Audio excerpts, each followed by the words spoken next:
กราบทักทายสบายดีพ่อแม่พี่น้องFCทุกท่านบ่ว่าอยู่ในและก็ต่างประเทศ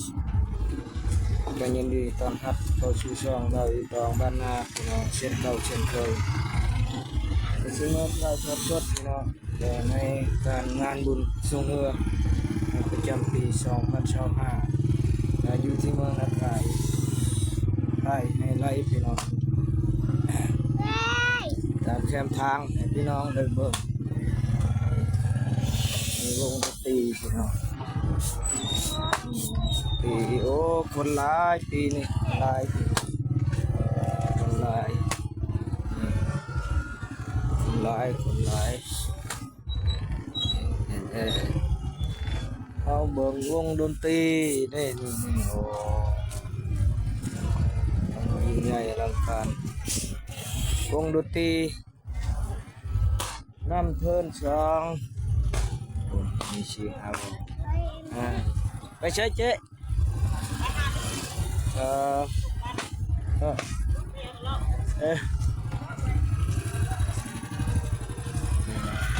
ไปนำลูกครับเมียพี่น้องสิกลับบ้านแล้วเมื่อไรมันใกล้จะสำเร็จพี่น้องเมื่อบ้านตอนเจอนี่แหละพี่น้องผ่านไปทางร้านขายเครื่องพี่น้องเยอะแยะ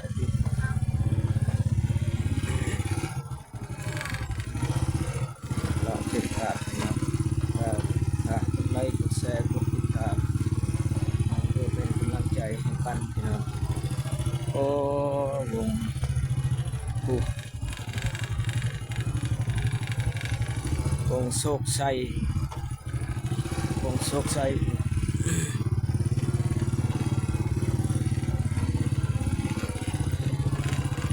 วงดนตรีโศกไซมาจากบ้านใดไม่รู้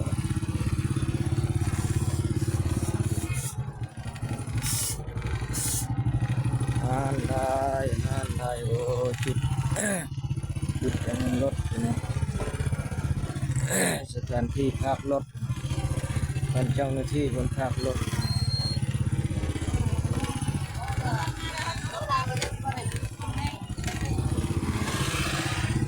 เจ้ามาพาเองรถจะมาเก็บผัก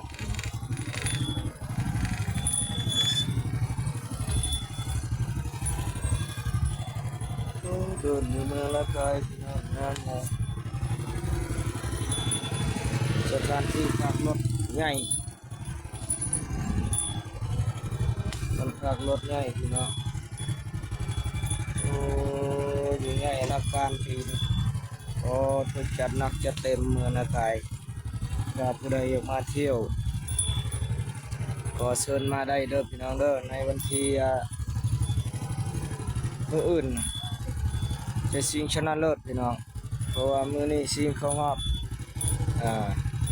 แล้วก็บ้านข้าพเจ้าก็ตกพี่น้องบ่ได้เข้ารอบพี่น้องเพราะว่าตกไปแล้วสิได้กลับบ้านพี่น้องยังแต่ชีพายผู้หญิง